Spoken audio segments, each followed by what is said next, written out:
just when you thought it was safe to go onto iTunes.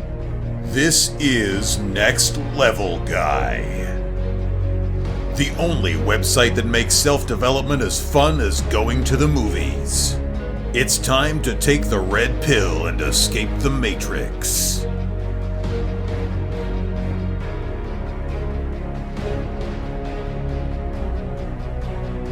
Today's guest is Ben Ebbrell, who's a co-founder of Sorted Food, everyone's best mate in food, and a global community of food lovers who are helping each other cook and eat smarter every day.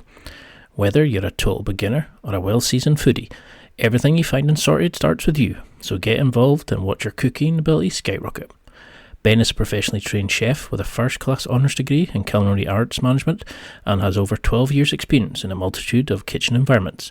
On Sorted, Ben is one of the two chefs who leads the fun, educating, showcasing the joys of food, and leaves you more knowledgeable, inspired, and your mouth watering due to the stunning dishes that frequent the kitchen. In this interview, we discuss his story, cooking, how you can fall in love with food, the skill hacks that he thinks you should know, the food stock items that are a must-have in your pantries, how to start making meals that will wow your friends, how he feels he's evolved as a chef and as a friend by starting Sorted, and how you can get sorted and fall in love with food and take your cooking ability to the next level. I'm a massive fan of Sorted. Ben was one of my dream guests that I wanted on the show, so it was an honour to have him on, and I really hope you enjoy this interview and enjoy the tidbits, cheats and hacks that he's given, which will make you an even better chef and help you take your cooking skills to the next level. But Ben has also sorted you out with a free gift, which is exclusive to all NLG listeners.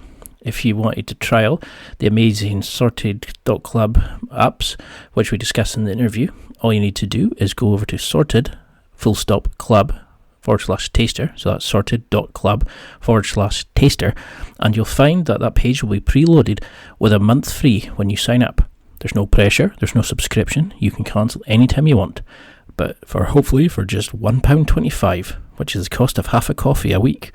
NLG listeners will find value in the weekly podcast, the digital access to the 6+ exclusive cookbooks, the Eat app, and probably of most value to everyone, the weekly recipe packs via the app. You should take up this offer now while it's available, as you can probably have guessed. I already have, so I'll see you over there. Now let's get to the interview, and I know you'll love this one. Thank you so much for doing this. You have no idea how much of a fan of Sorted Food I am. But for people who maybe don't recognise your name and the Sorted brand, could you just give a quick overview? You know, if you had to give them the sort of a cliche, quick opener in a lift. Yeah, the elevator pitch, no problem. So I'm Ben Ebbrell. I'm one of the co-founders of Sorted Food. So there's 4 of us who started it, although you might see 5 of us on screen now. Primarily, it's a YouTube channel that tries to entertain, inspire, and accidentally educate people around sort of scratch cooking and food in general. And more recently, we've launched a Sorted Club, which deep dives into essentially being your best friend in food. Oh, awesome. Can't say better than that. So can you give me a little bit upbringing about little Ben, because you mentioned in other interviews about how you used to help your parents collect vegetables that you grew and how they were the inspiration for you to cook because they kind of cooked from scratch. But do you think that was would you have gone down the road to become a chef if you hadn't had that involvement? Were you always quite into food on top of that? Yeah, I mean, I was always very lucky, I think, in the sense that I grew up in a household where scratch cooking and everything was made fresh. And you're absolutely right. My dad used to have an allotment, well, not an allotment, but a little plot of land at the bottom of the garden that he used to grow things in. It was always very seasonal. There was only ever sort of stuff in it for a couple of months of the year, and it was always the summer. There'd be tomatoes and courgettes and runner beans and all sorts of stuff like that. And I remember just loving food from a very young age. Neither mum or dad were ever trained or in hospitality or anything. They just understood what good family comforting food was. So I think I always had that in me.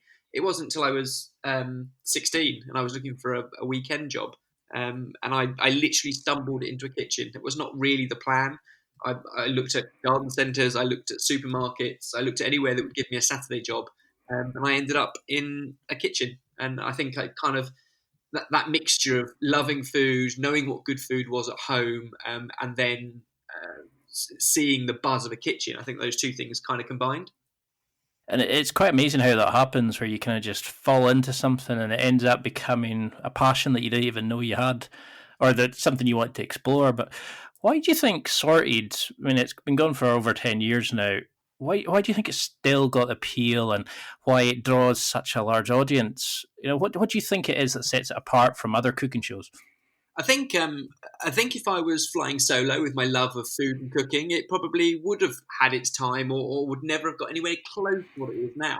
Because I think the beauty of Sorted is it's the group of us. We've known each other. So Barry, Mike, Jamie, and myself. We've known each other since we started secondary school in the UK. So 21 years now, something crazy like that. And I think it's the friendship that sits at the core of everything we do. Yes, food is like a catalyst to conversation, and everything we do centers around food and cooking in some way or other. But I think the real beauty is the friendship.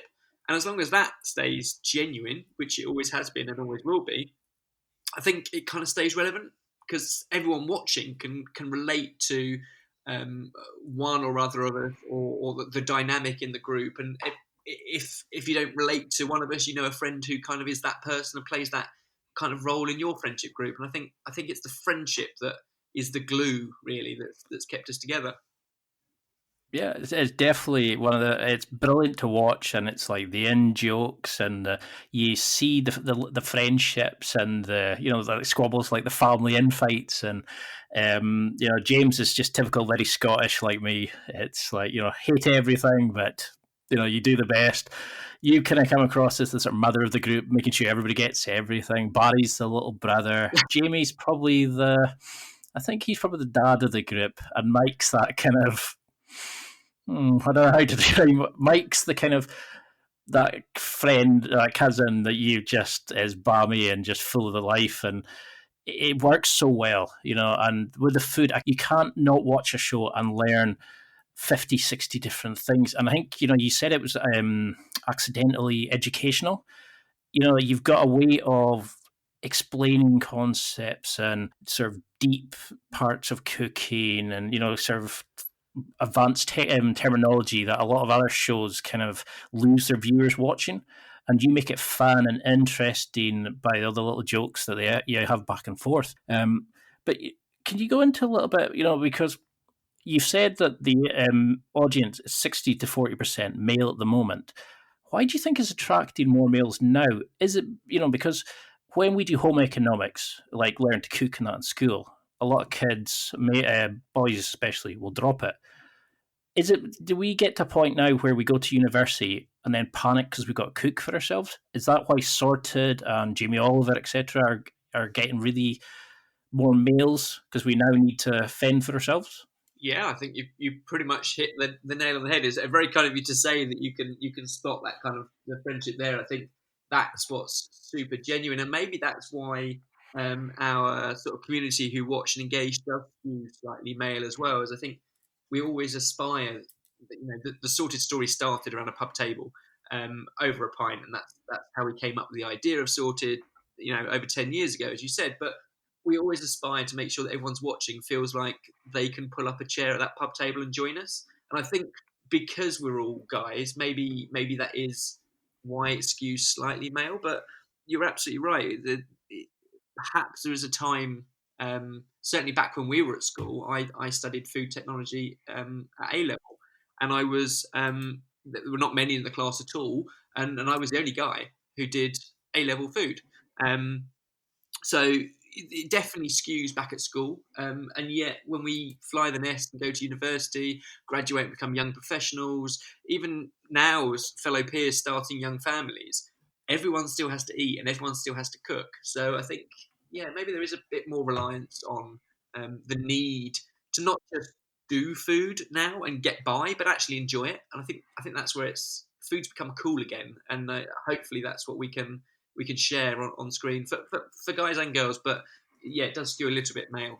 No, it's definitely something that Sorted has done, has made food cool again. It's made it you've made it easy to understand, but you've also made it accessible for people. People are kind of looking at it and seeing things that they would never have tried, and you're kind of making it easy to understand. Like things like MasterChef are phenomenal to watch, but you get to a point where you're watching for the the drama. You're watching for the chef that mucks up. We're not always understanding what they're talking about or the type of food they're making. But with Sorted, you kind of make it fun, but you always come away and go, yeah, I could make that, or I understand what that is now, or it's the concept about what taste and aroma, how it plays into what you have in your tongue, and the super geek song and things like that. You can't help but come away knowing more about food and having that interest in food.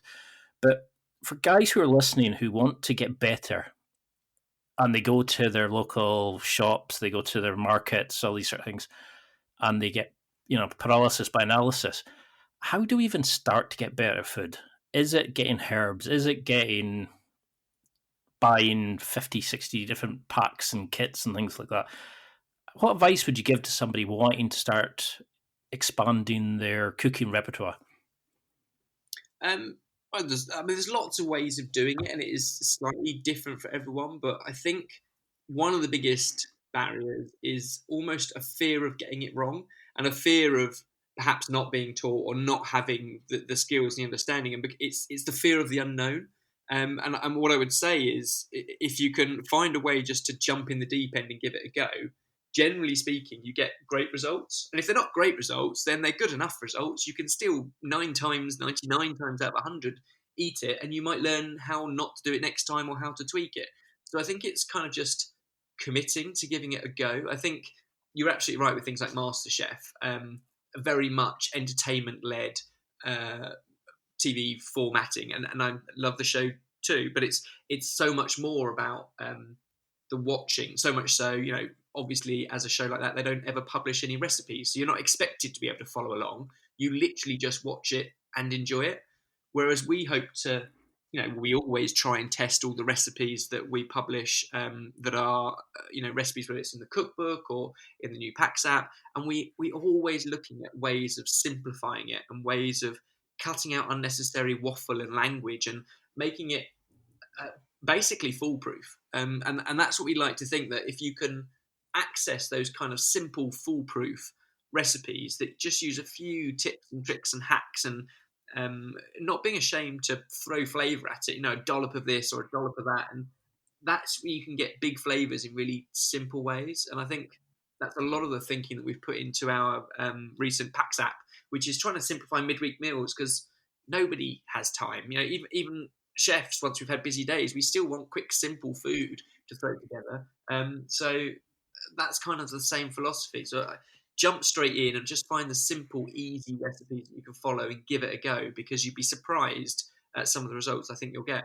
Oh, I love that, because I think that's the problem, isn't it? Is a lot of people just go, no, that would cost me too much money, or I buy all this stuff and I never use it and I waste it. And, it's like you're saying, it's just be a bit inventive, be a bit adventurous, probably is the better way of putting it. But you did an awesome video with where you cooked the same dish as Mike, and you let him cook it his way, and then you came behind and showed how a chef would do it, how you would prep it, how you would sort of think ahead by looking at the recipe to see ways you could cut time and make things more efficient, and you have more effective preparation and things like that.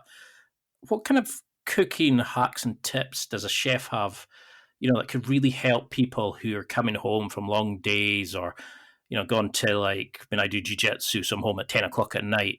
What kind of prep hacks, cooking hacks and stuff like that have you kind of found that speed things up? Yeah, I think so. Part of anyone who's seen the show knows that, a little bit tongue-in-cheek, but we split the five of us you see on screen between chefs and normals. And that is very simply done because as chefs, we are funny and peculiar people, and we do think in slightly unusual ways.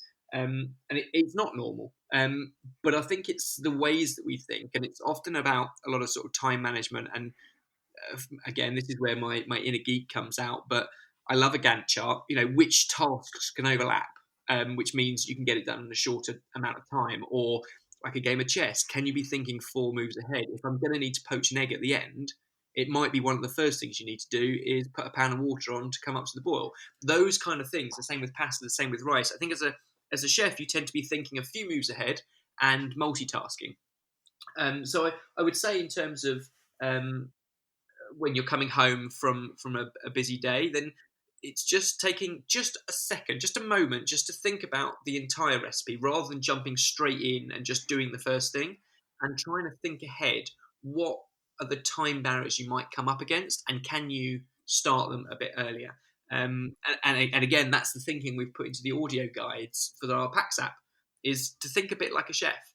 Because the other thing you'll notice is when any of the guys on screen cook, Jamie, Barry, Mike, they are so focused on the cooking that they're not necessarily thinking about the carnage and the mess that they're creating around them.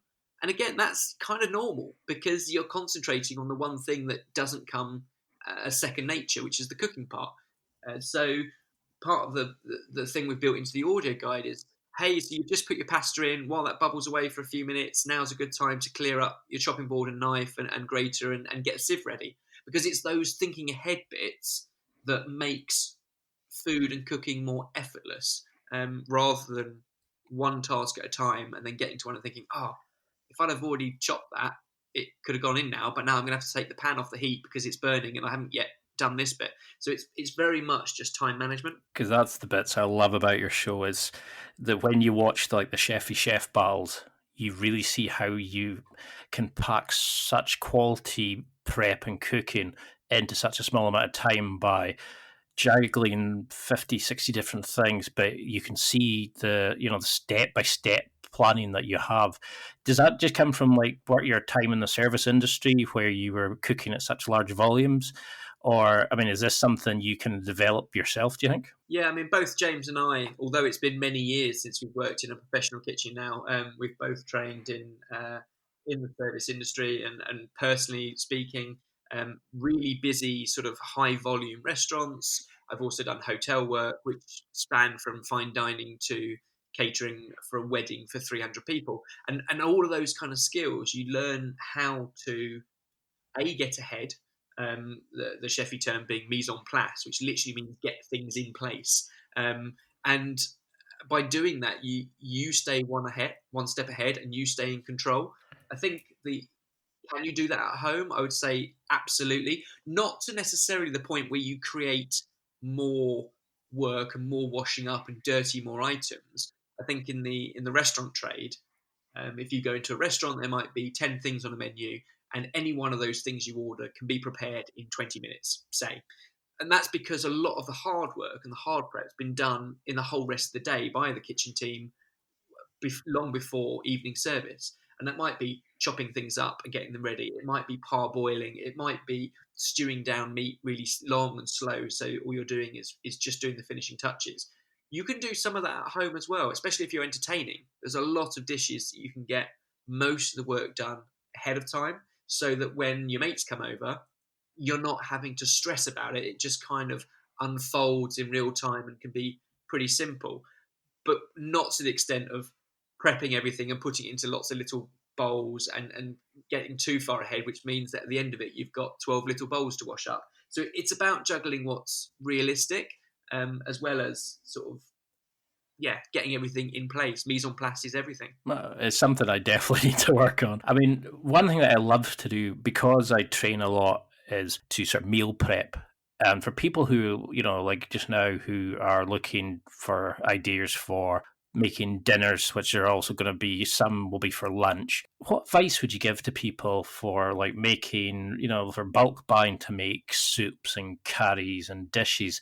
What kind of things would you recommend people to make, to have for to stick in the fridge, to microwave in their office, that are good sort of nutrition, but they're not going to wilt after a couple of days, or they're not going to go bad? Do you have favourite soups and meal? Are you thinking of making maybe a series on it? Yeah, I mean, just hearing you talk, it sounds like you're a real foodie yourself, and it's you've pretty much hit the nail on the head there. Like, things that can reheat without deteriorating. So there's some dishes that are absolutely best eaten the moment they're made, from fresh pasta dishes to something like a risotto or a paella or a jambalaya, things where you want to cook the rice or the pasta, or you've got some fresh spinach in there that you just want to wilt. Those things don't reheat very well. So if you're looking at bulk cooking, you want to avoid things like that. But on the counter of that, you've got things that take long, slow cooks, especially if they've got lots of spices that are all amalgamated together over the time, they actually get better by being left in the fridge for a day or two. So your chili con carnes, tagines, curries, stews and casseroles, those kind of things are really good to cook in bulk and then either individually portion up. And I do this a lot. I get some stick for it because I think probably my freezer's a little bit over the top. But I've got lots of individual portions of things that I've created that I absolutely love. They're favourite dishes of mine, and I've got individual portions in the freezer. And that means that I can come home after a busy day, and most of my fresh stuff in my fridge is just vegetables.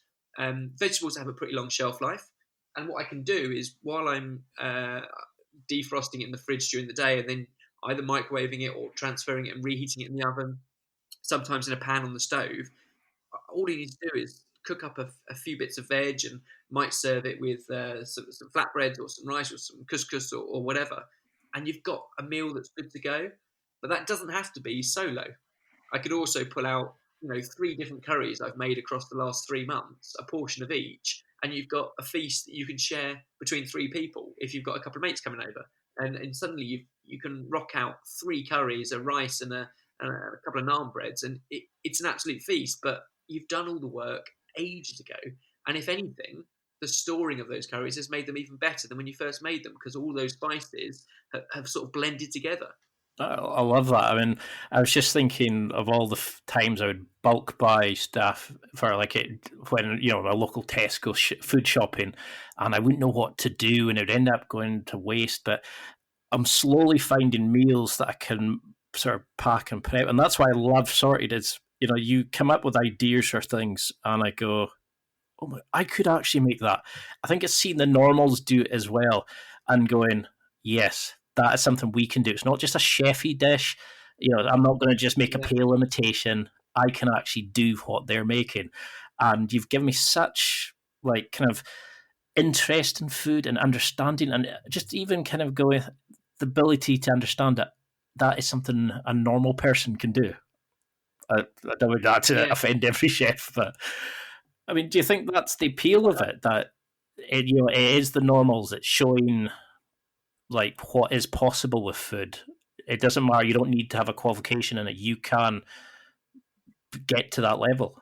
Absolutely. I think one of the things that drives us continually on the channel and across all the social media sort of platforms that we use is the response from people actually cooking the recipes. So our own resident normals aside, Barry, Jamie, and Mike, it's amazing to see people sending in photos or just commenting about some of the recipes that they've given a go. And the beauty of YouTube is, you name a recipe, I'm pretty sure in the last 10 years we've done it or a version of it somewhere. And the beautiful thing is YouTube's a wonderful archive, which means they're all still there.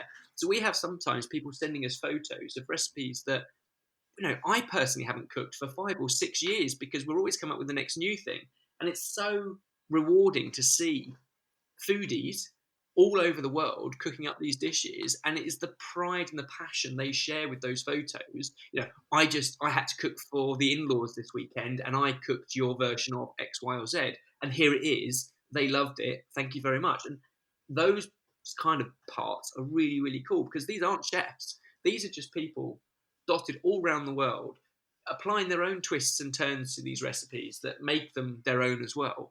But it's kind of this movement of people who are all out there to prove that cooking isn't that hard, and you don't have to be a chef with years of qualifications and have to do fancy stuff to eat well and enjoy food with friends. And I think that's the privilege we've found ourselves in with Sorted, is this kind of community who bubble along and all encourage each other, and they spur us on to create the next new dish and next new recipe because there's so many more ideas out there. And you've certainly built this amazing community. It's one of the few places in YouTube which has a bit of a dark side at times that you never see negative. You always see people pushing each other, helping each other, recommending places to visit. You seem to have a worldwide fan base, and you guys should be super proud of what you've done because you've made me interested in food again. And I didn't think that was possible. I thought I'd be the guy eating super noodles, watching MasterChef, feeling like a fraud. and you've made me believe that I can actually cook like a grown-up. And I think that's the beauty of Sorted. It doesn't matter your starting point, it's where you can go with food. It's you said that food was like food and music were these kind of global like languages that everybody can understand and love. And I think it's like learning a new language or learning the ability to understand a language, like in the Matrix. By watching Sorted, you kind of think, I can get into this, and I can understand the joy of it and the feeling you get with it, and sharing it with others. But so for guys wanting to start improving themselves, you've got a great series on. Do you need an expensive chopping board? Do you need expensive knives? Cheap versus expensive. What are the must-have gadgets in a kitchen?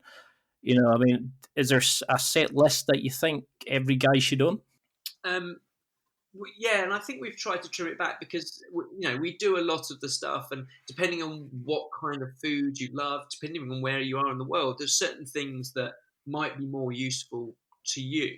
But on the whole, I would say a good chopping board, a good knife, so a chef's knife, and then maybe a smaller knife to do any of the smaller fiddly work, a peeler, a couple of saucepans, a frying pan, and a sieve. And pretty much you can cook, and maybe a baking tray or two. You can pretty much cook hundreds and hundreds of dishes, and that's been the motivation. And we actually, as chefs, I speak for sort of James and I, we actually quite like the challenge of having some sort of restriction when you come up with the brief for new recipes. I think if someone said to us, "Hey, can you write a barbecue recipe?" that it's so broad that we can't come up with something because there's almost too many options it could go. But if someone says to you, "Can you come up with a pork dish for a barbecue that is inspired by a certain cuisine?" Then by narrowing it down, you actually can be more creative within that brief. And doing this recent sort of packs app and development where 3 recipes are smartly designed to fit together so that you buy a bunch of fresh stuff at the start of the week. And by the time you get to the end of the week in the 3rd recipe, you've used it all up. So you haven't still got half of this in the fridge and half of that.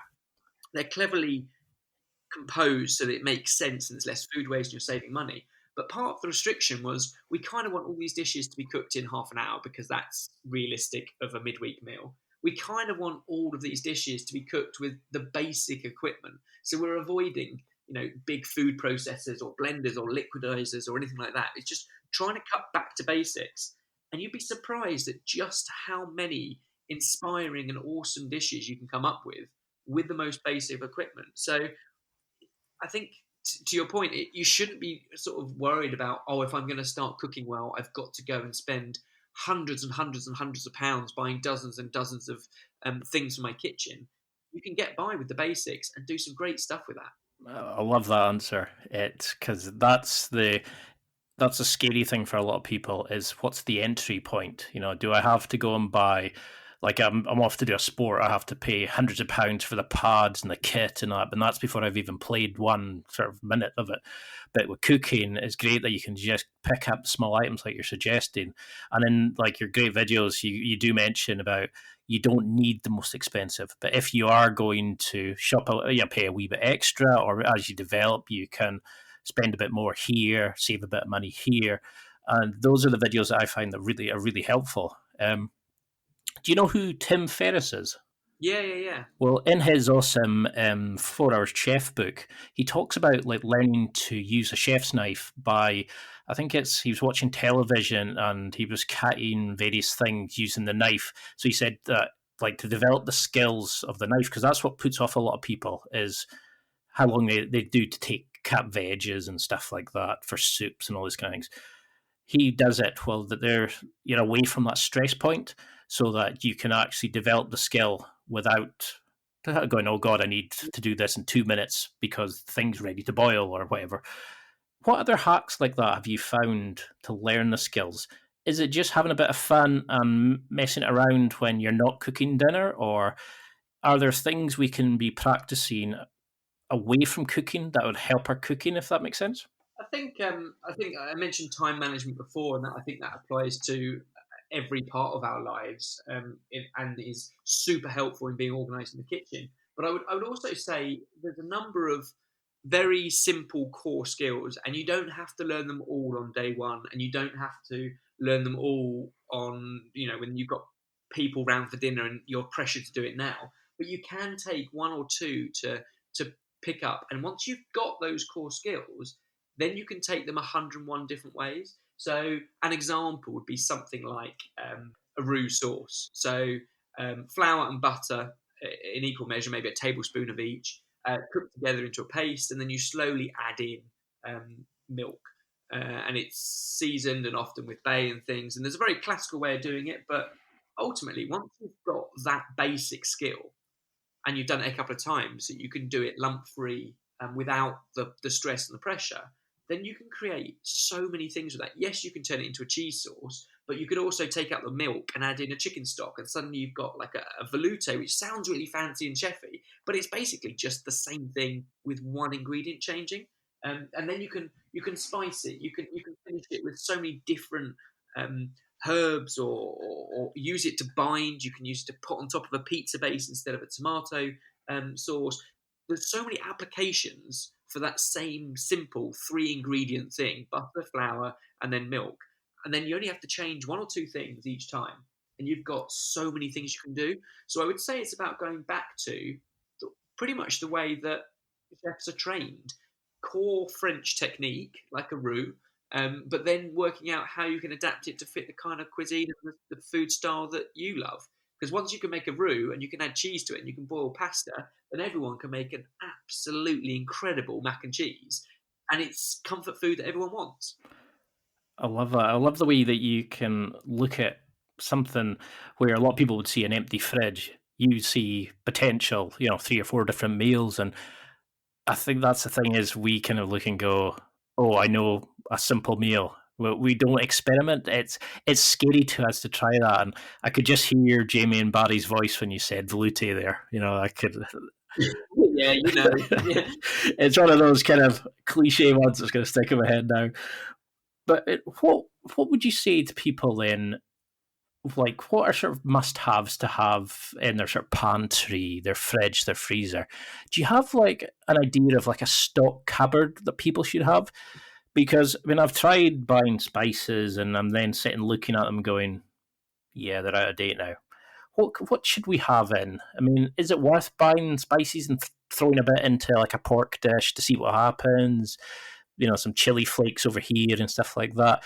Because a lot of times people try to eat healthy and they think, oh, chicken and rice, what else can I do with it? But, herbs can really transform a dish. But what should we be doing with this? What should we have in to take a dish from good to wow? So part of our sort of thinking recently is to apply what we've called the staples cupboard.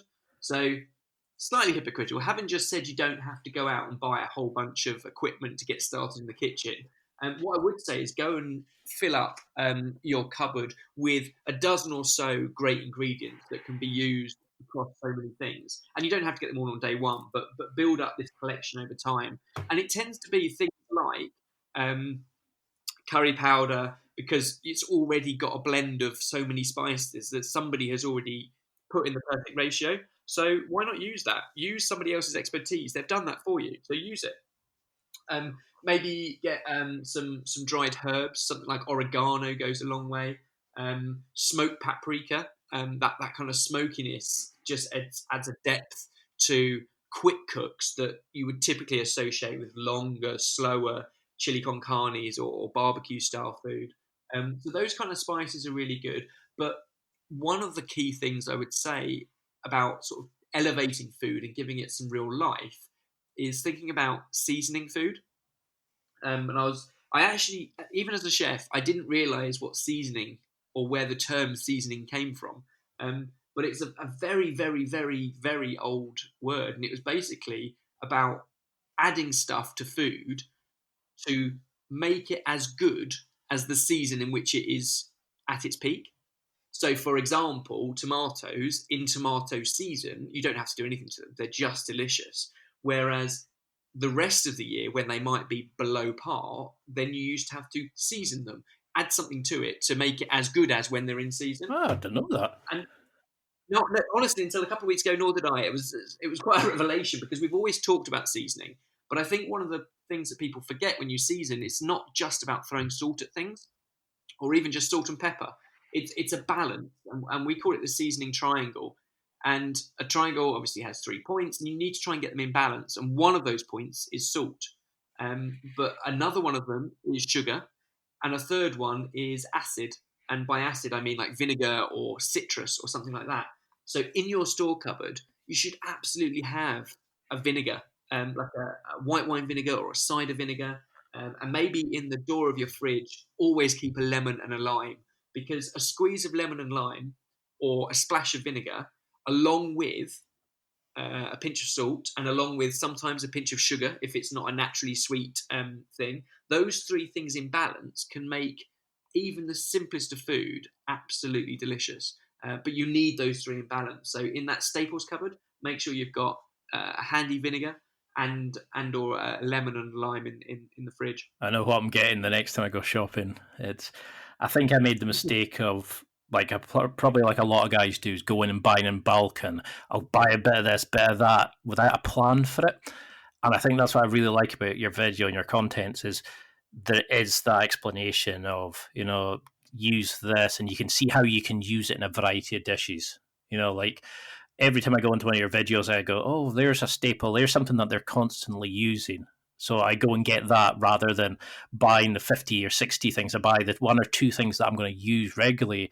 And it's made me kind of understand by watching your sort of scientific breakdowns of things, why they work, how they work, and being a bit more adventurous. I'm nowhere near anywhere close to even the normals, but it's got me excited about food again. And I think that's what a lot of guys struggle with. But there's a big push just now with all these sort of diet fads and stuff is knowing where our food comes from. So a lot of people are moving away from, the pre-packaged stuff, but they're scared to really use butchers again.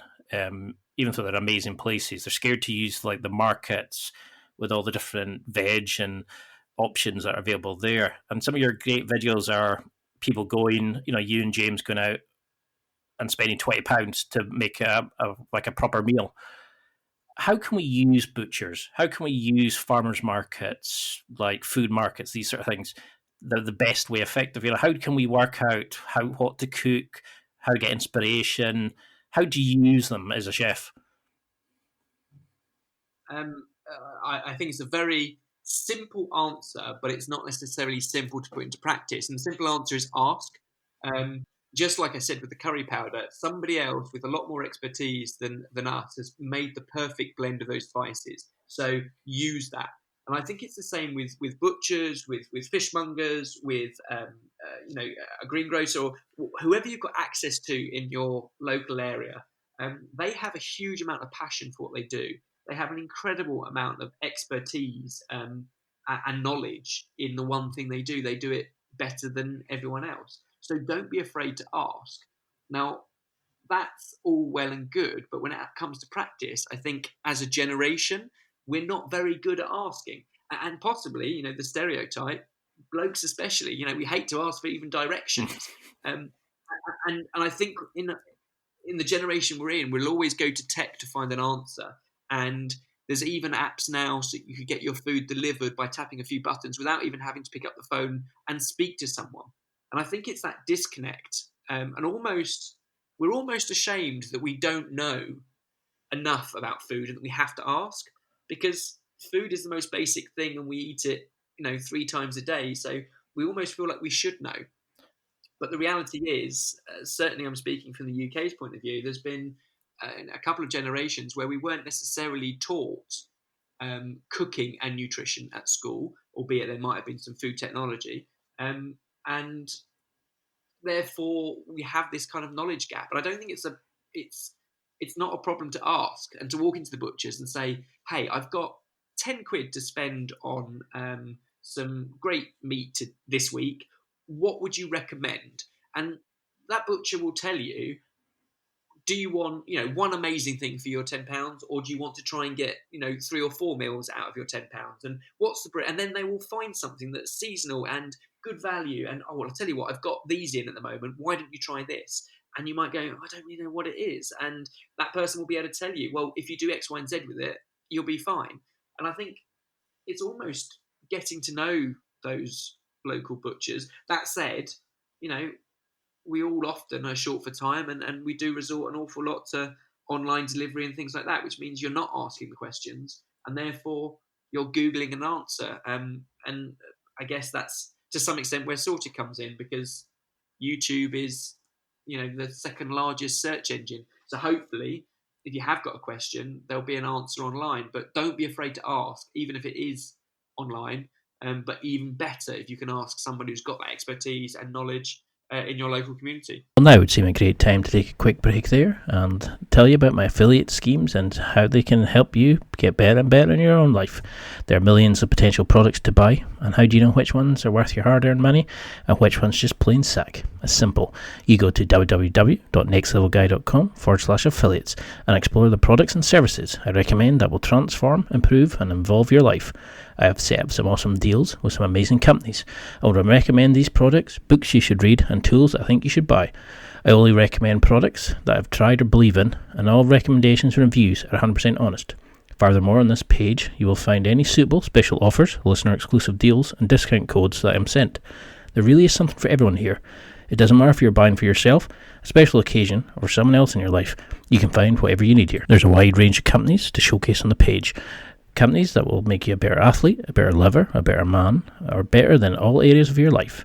You can find the page by going to www.nextlevelguy.com/affiliates, or if you're on the website itself, click on the affiliates deal in the blue ribbon at the top of the website homepage, or click on the affiliates graphic that you'll find in the show notes on each of the podcast posts. Please note that I do not receive any money on you or what you buy. The company sent me a small thank you commission for sending you to shop with them via my links. This does not inflate the price you pay, and usually allows me to help showcase cheaper options than if you bought independently from the company itself. Because usually you'll find affiliates are allowed into special deals, lower prices, and so much more. All your information is safe and secure with the company, and nothing is shared with me, so have at it and enjoy yourselves. If you use any of my links, I would just like to say a massive thank you, as I tend to use the money to make this podcast bigger and better, and I really appreciate your trust in my recommendations and being a fan of the show.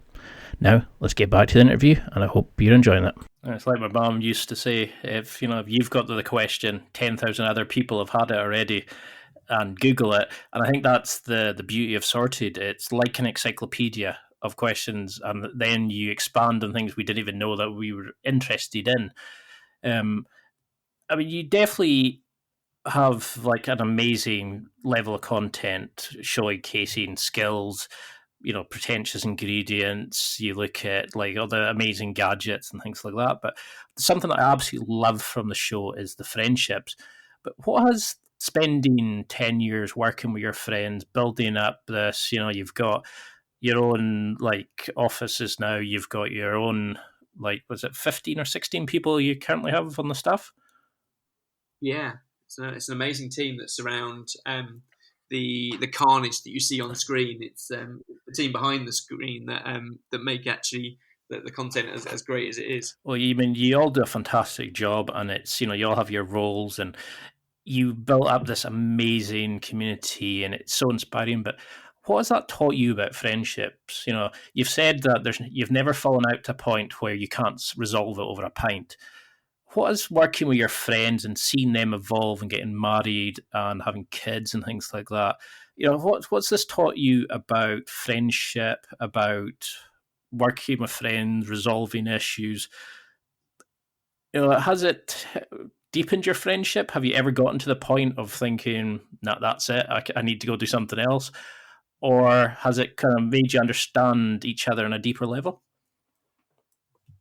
I think for sure, I think we've been able to, we can pretty much finish each other's sentences now. We know what each other are thinking. We know that if someone walks into the studio one day, before they've even opened their mouth, kind of what mood they're in. And people go up and down through mood in different times in their life when things are super busy with family or moving house or whatever. So you've always got those ups and downs. And I think the beauty of Sorted, and if you watch some of the very early content right the way up to the stuff that we've released this week, it has matured because we have. And I think what we've always done is make sure that we're super transparent and honest and just us. There's no acting. When the cameras roll, we don't act. We're just having more fun. Sometimes maybe 10% more exaggerated, but it's ultimately it is us.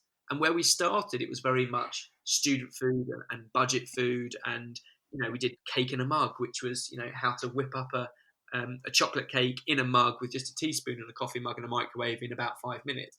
And that we've kind of moved on from that right the way up to the adventures of baking wedding cakes now for Barry's wedding. We've been on that journey together, so we can basically judge exactly how each other are at any one time, and we're there to kind of support that. But it's all down to communication. And you're absolutely right with the analogy of nothing, can't be solved without a chat over a beer. But before it even gets to that, you can see exactly where any sort of cracks are beginning to form, and there's no shame. Again, there's no shame in asking, "Hey guys, I'm super busy at the moment. I'm running a bit behind on this. Can you give me a hand?" Not a problem. And what started out as a bit of a fun project on the side and a self-published cookbook, sort of about 12 years ago, it is now a business and a machine that creates content with a team that's absolutely amazing. And to keep that going is a bit of a juggling act at times, but you've got to keep it fun. You've got to remember that the days that we pick up the cameras and actually record the stuff and shoot the stuff are the best days ever. And we are so lucky that we have the best jobs on the planet. We get to hang out with our friends every day and eat great food and from time to time travel as well. So it's all good. It's amazing. We just have to keep talking, keeping the communication channels open so that we can help each other through any of the difficult spots, which evidently and ultimately will occasionally crop up. Because there's obviously a lot of ribbing and there's a lot of, you can see the kind of jokes and the in-jokes and stuff like that. But, I mean, the fact that you made an amazing wedding cake for Barry's wedding, that video is phenomenal. And the fact that you actually explained things as it was going through and you didn't look like you were stressed. And, to have that level of friendship is amazing. To have somebody that would just do that for somebody, because you should have been super proud of that. It was such an amazing video to watch and to see how made up everybody was for it. But why do you think the normals have transformed? Because even Barry is amazing. Like nowadays, he was always like the butt of the jokes at the start, always changing the brief to his own kind of thing. But now when you watch from the earlier stuff to what he does now, he's like world class compared to most people just starting out. So how do you think the normals, as you refer to them, what do you put down to their skill development to getting better? Is it the fact that they're challenging each other and having a laugh and just enjoying it, or is it the going out and exploring and finding out more about food? What would you put the rapid progress down to? I think the competition, the friendly sort of rivalness between when we do battles or beat the chef, there is we're all friends and we don't really care who wins a battle, except in that moment when we absolutely do care because we've designed a dish and we absolutely want to beat the other person. And it is that competitive rivalry in the same way that you're playing Monopoly with your family at Christmas and it will get heated and you absolutely want to win and you get really annoyed when you start to lose. That doesn't mean you hate your family. The love and the friendship's still there.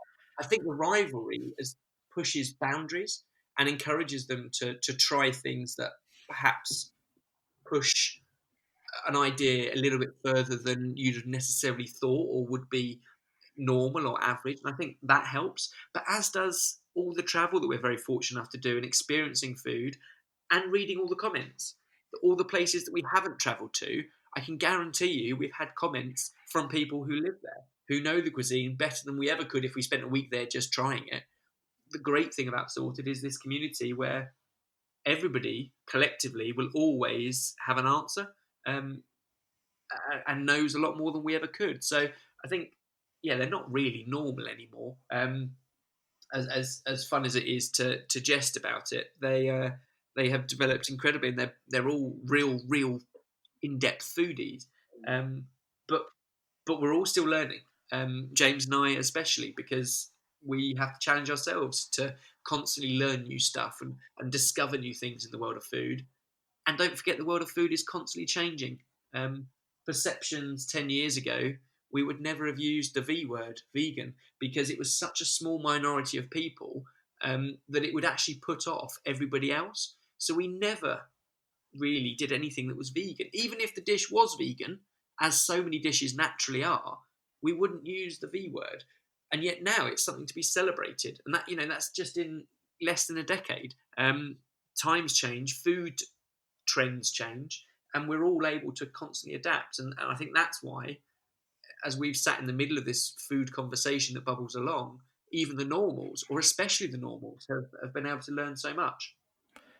Because you definitely notice that in the videos is that even after 10 years, you and James especially have such a deep love of food, but you also have like a high level curiosity. And do you think it's from Sorted that you seem to have learned more about food than you might have if you just remained as a sort of normal chef? Have you got to a point where, because you need to create the content, it's kind of forces you guys to become more keen to not just find the food and the different topics to talk about, but to actually understand it on a level that you can teach us through the videos? Does it kind of keep you guys just constantly evolving with the food as you find out more about it and pushing yourselves as chefs? Definitely, and we surround ourselves with so many different other resources from books and visiting and learning from other chefs, videos and content online. Yeah, flicking through books and all sorts. I think the big difference between what James and I do is, and anybody in the sort of food publishing world, is you're always coming up with something new, and you try it and you test it and you perfect it and you publish it, and then you probably don't go back to it a great deal because you're looking for the next new thing. And I think that's very different to chefs working in professional kitchens who perfect a menu and might do that menu day in and day out for a period of time while it's seasonal, and some dishes remain signature dishes for years, completely unchanged.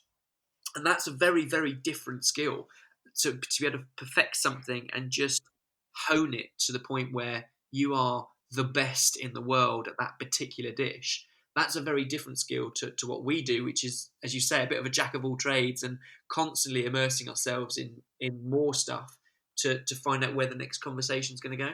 So, you've done videos where you've gone to Japan, you've gone to videos where you've gone to get the best fish and chips, you've done videos where you go round your local place, you go to America, and you ask the community for suggestions where to go. But out of all these sort of places, have there been particular things like highlights for you?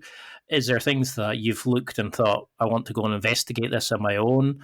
I know you've got a lab for sort of like music theatre and things like that, but did you get a chance to sort of expand on these when you go to these different places, or are you just so sort of wrapped up into the videos at the time? What's been the highlights of that of these trips? Is there particular meals? Is there events? Is there like markets you've gone to? What's the best thing that you've experienced during Sorted? I know it's a lot of waffle, that, but I don't know. I get what you mean. I think it's so different. Over 10 years, we've been so fortunate to do so many amazing things that it's difficult to pinpoint them. But actually, last year's trip to Tokyo was just amazing because we were shown around by a local who was obviously helping us with language translations, which meant we got to see a really incredible side of Tokyo that perhaps you wouldn't necessarily see as a tourist. So we got to see some of the hidden gems, as well as some of the top restaurants. And when you're on a trip like that, from the moment you wake up to the moment you put your head back down on the pillow at the end of a long day, you're always experiencing new stuff, especially somewhere that's so culturally different, like in Japan. And it doesn't all make the video. We created 3 videos out of 6 days in Tokyo. So there was a whole bunch of stuff that we explored that never made it to video. But that kind of means it's logged and it's in the back of our minds, and we've scribbled notes and we've got footage somewhere of some of it, I'm sure. And one day we'll do another dish that was inspired by something that we saw that never made it to screen. So I think we're always learning, and it's not just about going somewhere and capturing the content just for that particular video or that particular project. I think keeping your eyes constantly open, especially in countries in the world where culturally food is so different, and just personal travel. I loved Delhi in India. I loved eating in Peru whilst trekking, along the Lares trek at high altitude, but still eating 3 meals a day cooked for us by Peruvian chefs, and watching them do that on the most limited equipment, and then waking up to quinoa porridge was amazing.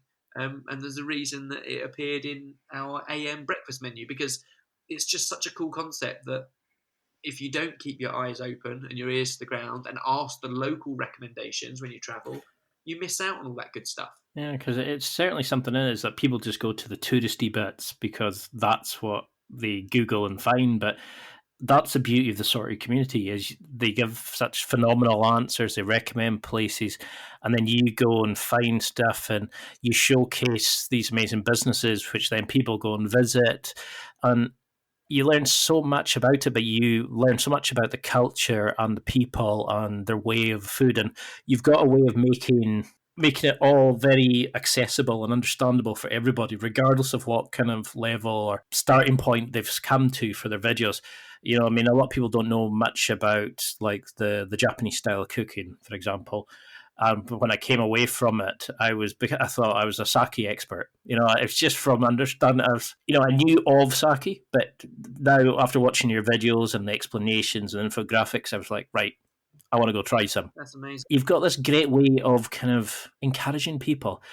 I mean, I know we're coming up to 5 minutes left, and I could literally go for another 3 hours. I hope you're having as much fun as I am. But for people who want to get more into sorted, what would you recommend they do? You've got some amazing cookbooks, you've got the apps, you've got the podcast, you've got the club, you've got like the cooking meetups and things like that. But what should guys check out? How should we start interacting with Sorted to get more and take part and learn more about food? I think I'd say what the first port of call, I'd say probably head to the YouTube channel.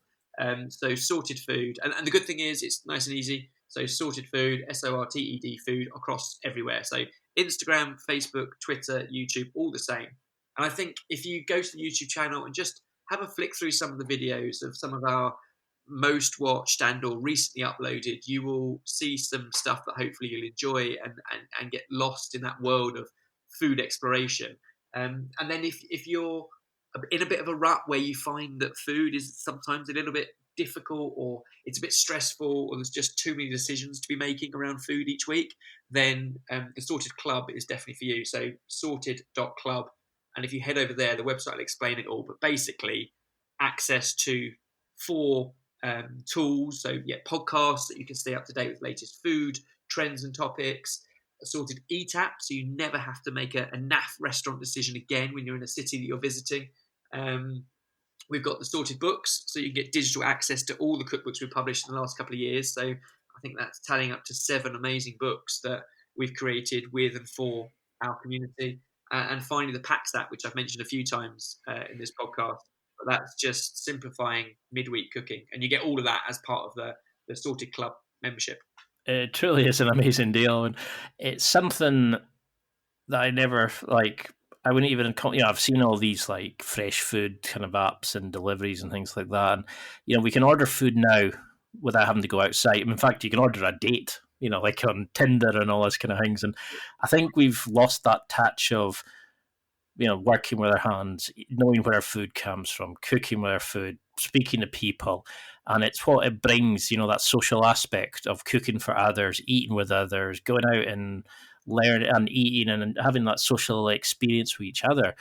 I mean, I could really keep going on and on. But something I've often wondered about was, you've got such a loving, outgoing personality, you're full of fun, etc. But what actually annoys you? I've never seen you lose your rag on camera. Do you get annoyed at all? Good question. I don't. No, I sometimes get wound up a little bit by um, people who make their mind up around food without having tried it. But to be honest with you, I also realise that food is so subjective, and I think I'm super open. I'm not sure there's any food I don't particularly enjoy, or I don't at least see a value in it for one reason or other. But I think just keep your eyes open and don't make up your mind until you've tried it. And whether that's somebody cooking for you and you trying the dish, trying a cuisine you've never given a go before, or picking up a recipe and stepping just out of your comfort zone of the same four things that you cook all the time. I think just being willing to give it a go, because that's maybe the only thing that would ever wind me up is when someone says, "Oh, cooking's not for me." And all that means is you haven't been given the tools to prove that cooking absolutely is for everyone. Because and the other thing is you get people who make it part of their identity. You know, it's like, no, no, I couldn't do that. I'm a vegan. No, no, I couldn't do that. I only eat healthy. You know, it's like everybody's got should have a bit of like guilty pleasure in their life. Everybody should like try different cooking and stuff. But you get those people, don't you, that are very much the. It's almost like a badge of pride that they wear it. It's like a sort of football team, and it's almost like they expect you to give them a certain level of respect or kudos or something because that they're a carnivore diet fan, that they're a vegan or something like that. I mean, how do you think food's going to evolve with the use of sorted? You know, so like YouTube, Jamie Oliver, the TV chef, etc. has made food more accessible. But how do you think it's going to develop now with people wanting to reduce food wastage, knowing where our food comes from, the accessibility to other cuisines that we would have never had a chance to? Where do you think food's going to go to in the next 10, 20 years? I think it's probably simplifying. I think you're absolutely right that a lot of people get very passionate and very opinionated around food. I think food can be very divisive, which is a shame, really, because we just always encourage a conversation. There's no right or wrong. Everyone's entitled to an opinion, but I do think food's probably going to become even simpler. And I think it's back to basics. And you look at some of the trends around, the rise of sourdough and the rise of fermented foods and pickled ingredients and all of those things, and craft beer coming back. Like, those are incredible foods that have existed for centuries, thousands of years, and they're coming back round as being the way forward. And even the new restaurants, they're kind of stripped back. They're a bit more bare and basic and simple, and there's nowhere to hide. Honest, natural, true food that's just loved and created with passion. I think we're going to carry on seeing that trend. I think, as stripped back food, and giving everyone a chance just to get involved and to love it. Yeah, I really love the way that Sorted has that. You know, you've really expanded, but you've also people's horizons to food, and you've made it more accessible. But you've also shown people the small, like the British favorites. You do everything. Every time you focus on something, you have a battle at the end, and the best mac and cheese, the best burger. So you're not one of these sort of like MasterChef shows which takes the most ridiculous, over the top, tiny little portions, and it's all about the presentation. Yeah, it's also about the cooking. It's about the story behind it, the blend, the understanding of the food, and I think that's why it works so well as well. But what would you want? I mean, I could literally go for another 3-4 hours, but what do you want people to remember about this? Like, apart from coming to see Sorted, what would you want them as a sort of a take-home message about this, about food, about Sorted, about cooking in general? Oh, good question. I would say just remember that food is like a gateway, and cooking is like a gateway, and it allows you to learn and experience new stuff. It keeps you fueled and keeps you healthy, but it also, going back to the friendship of where Sorted started and where this podcast started, it is a catalyst for conversation, and it is a reason to get together with friends and family, which we probably don't do enough of anymore. We're stuck on our phones, we're stuck on our screens, we're streaming stuff on smart TVs. Maybe we should just occasionally switch that off, and just get around a table with friends or family and eat and cook together, because it's really not that difficult, but you can get so much out of it. And I think that's what Sorted is. And if there's one nugget to take away, it would be exactly that. Just make sure that food is accessible, stress-free, and most importantly, enjoyable. And would you recommend to people to start a YouTube channel? Have you found that it's because you've been able to create a business and an empire from this? Is this something that you'd recommend to other people? Do you think people could do it if they're passionate and about their own interests? Yeah, I mean, I think you've been incredibly complimentary to all of the stuff we've done on the channel. I thank you for that. It's been a journey. It's evolved a lot over the years. It would be a struggle now. It would be silly of me to say anything other than that. We've been doing it on YouTube over 10 years now, and when we started, nobody else was doing food the way we were doing it. So we were able to sort of ride quite a nice wave and kind of almost create the rules for food on YouTube.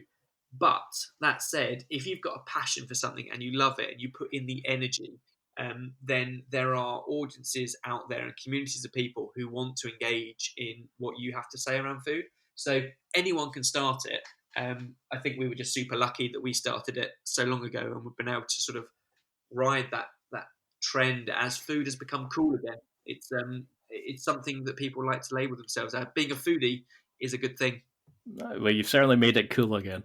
My second last question is, what's an unusual fact about yourself? We see a lot about you, and the guys take the mick out you, etc. But that you're a big music theatre fan, that you love geeking out about stuff, and you're always so happy to try like the campaign and making nettle soup and all that kind of stuff. But is there something about you that the fans don't know that would really surprise people to hear, or is there something that makes people go, "Wow, I would never imagine that about you" when they hear it? I don't know. Do you know what? Over the years, the beauty of Sorted is it's kind of, we've done so much that it's pretty much all that. I love the outdoors. I'm a real doggy kind of person. I do love theatre and musicals and travel and people. But I also, and maybe that's might come as a surprise, I also love and value personal space and personal time. And I think it's important to find that time just to recharge the batteries.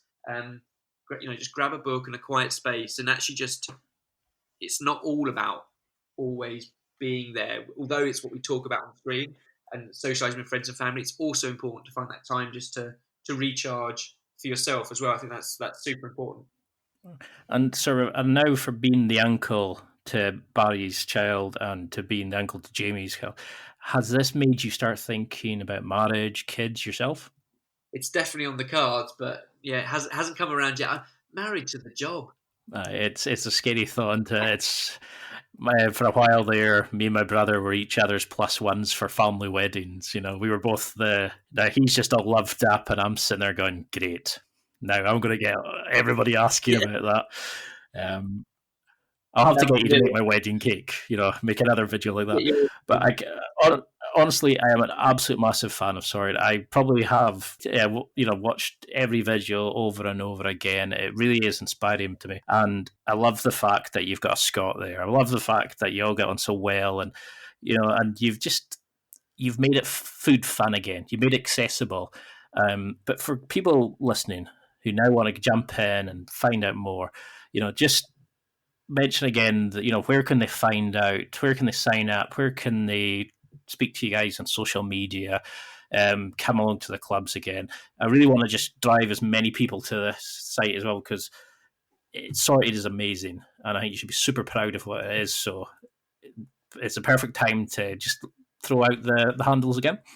One last plug. Thank you very much.